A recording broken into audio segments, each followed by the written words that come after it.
Hey everybody, it's me, Angel Benson, and it is time for another edition of Angel Sudsy Recap, where we delve into the world of daytime television and we do a few reality shows on the side for now. And one of the daytime TV shows that we're doing is The Young and the Restless. Okay, so before we get into The Young and the Restless, I haven't done a recap in a couple days because I've been watching the shows, but I haven't been able to do the recaps just because I've been so busy. And I'm so excited to announce that I bought a new pull-out couch, a sleeper sofa, a Davenport from this furniture shop. So here's the deal. So I originally, because I live in Las Vegas, and you know how many hotels there are in Las Vegas? A shit ton. Do you know how many have pull-out couches? A shit ton. So I knew I wanted to have a pull-out couch because I wanted to always have a place for even though I have a one-bedroom apartment, I always wanted to have a place if I ever had any guests that wanted to spend the night, right? And not just that, but I wanted a big enough couch that even if it wasn't pulled out, they would still have enough room. Right? Because someone with me, I'm not very tall, but I've got very long legs. So it's really like I'm mostly legged. So it's really kind of nice to have this queen-sized pull-out couch. But see, here's the thing. So I went to all these hotel liquidation stores because there's so many of them here in Las Vegas because they change furniture at these hotels all the time. And the thing was that I couldn't find a pull-out couch that either A, was a queen size, because they had lots of twins, lots of fulls, lots of doubles, no queens. And I couldn't find one, or they did have a queen, but it was white. I'm not about having a white couch. I'm not about that life. And I'll tell you why. Because I like to drink cranberry juice all the time. I like to drink regular drinks all the time. And let me tell you, I'm probably not the least messy person ever. So, yeah, no, not so much. No, I don't care for that. So, I'm very excited though. It like made my day. I did still work yesterday. I went into the office. I stayed in until 2 p.m. and then they showed up at 3 because I came home. It literally took me like 20 minutes to clean the entire apartment. That was it. Oh, I love it. I just love everything about it. I love it. So now, it's still not like what I would call 100% furnished, obviously, as I still have no tables. But the next thing on my to-do list is to get a chest of drawers. So I'm going to get a chest of drawers. My goal is to have 3 chests of drawers and 1 filing cabinet. So the filing cabinet will keep all of the paperwork, and then all the clothes will be in the chest of drawers and in the 2 closets. So, and if I don't have enough papers for the filing cabinet, then I can keep like my tiki mugs or something else in there. You know what I mean? Trust me, every ounce of storage will be used. So I'm very, very, very excited. I'm so excited.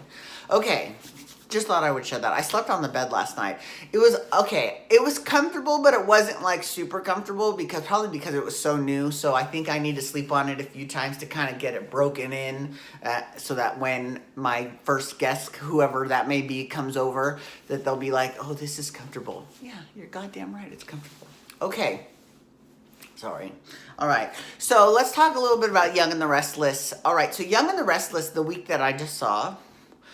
Okay. So first of all, so let's talk about the 2 major families. Okay. The first one is the Newmans, right? So we've got, Victor is all gloaty because he won custody of Christian. Okay. Yeah. Great. Whatever. And then we've got and then Nikki didn't really play too much of a role in anything, actually. She was just on the sidelines of all the Newman stories. And then they have their children. They have Nicholas. Nicholas is becoming quite the badass. And I've got to say, Joshua Morrow is fucking knocking it out of the park with his performances. I mean, the one that aired on Friday that was so good, where him just telling Victor off because... So basically, him and Sharon decided they were going to get married again. And Sharon actually didn't answer him right away because she wasn't sure. She knows that she's the reason why Christian, or she thinks she knows that she's the reason why Christian is not with them because, because she's a Looney Tune. No, she has a mental illness that she is currently under medication for and has not had an episode in quite some time. So, she didn't even answer Nick right away when he asked her if she wanted to marry him. But she had a talk with her daughter, Mariah, and it was actually okay, here's someone else who has been knocking it out of the park.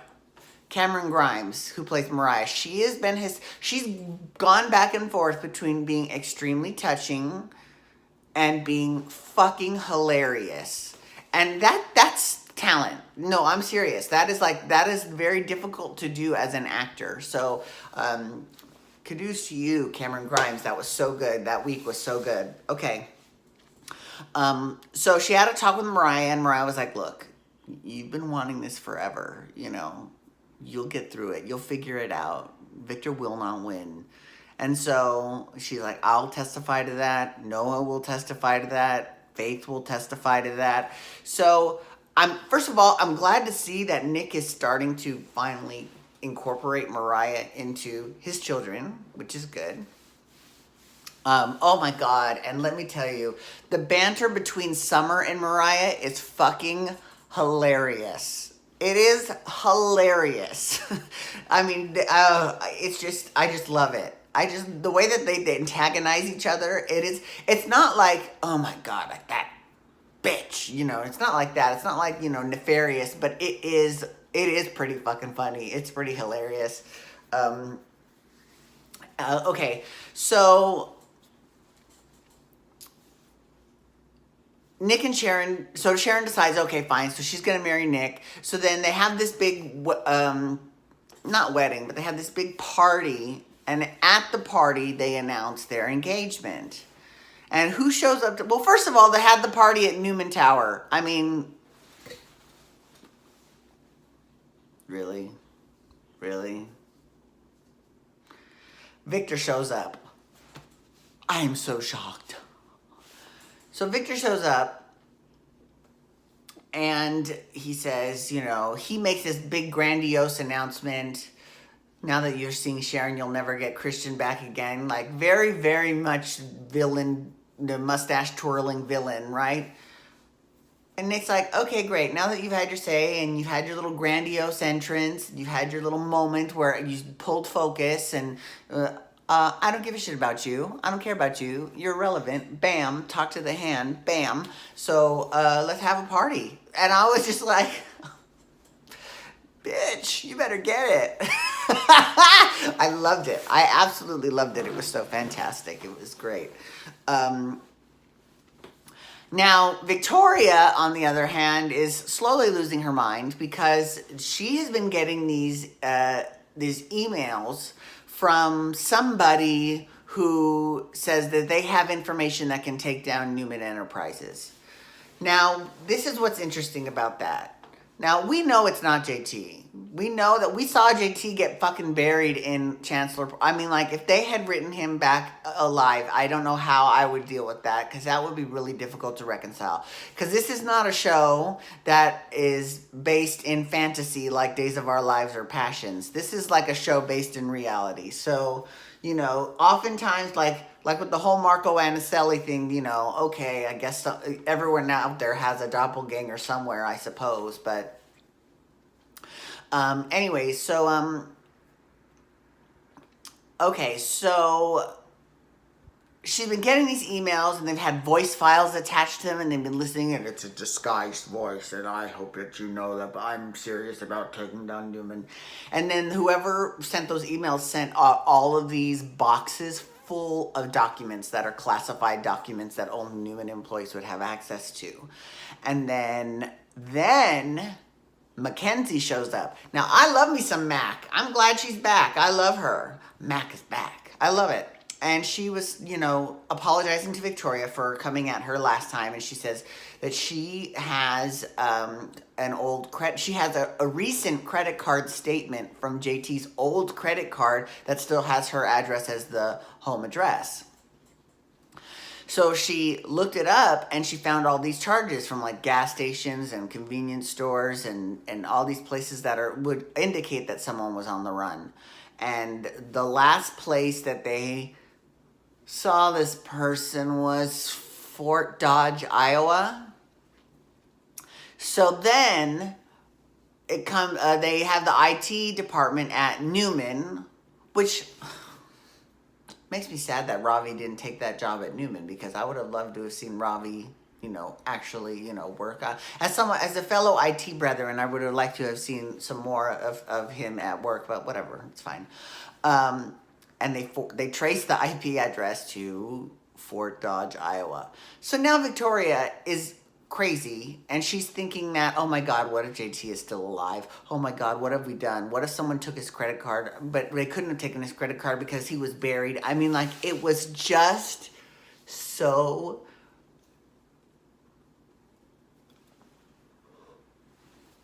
tiresome and ridiculous.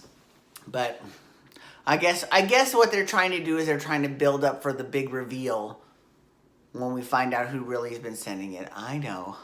I'm sure you all know too, because this aired like 2 months ago. So anyways, thank you so much for logging on today. I do appreciate it. Please feel free to follow me on Twitter, Instagram, and Snapchat at Angel Benton. You can hashtag, what can you hashtag? YR, to Talk Young and the Restless, or you can also hashtag GH, Talk General Hospital. I'm doing that next.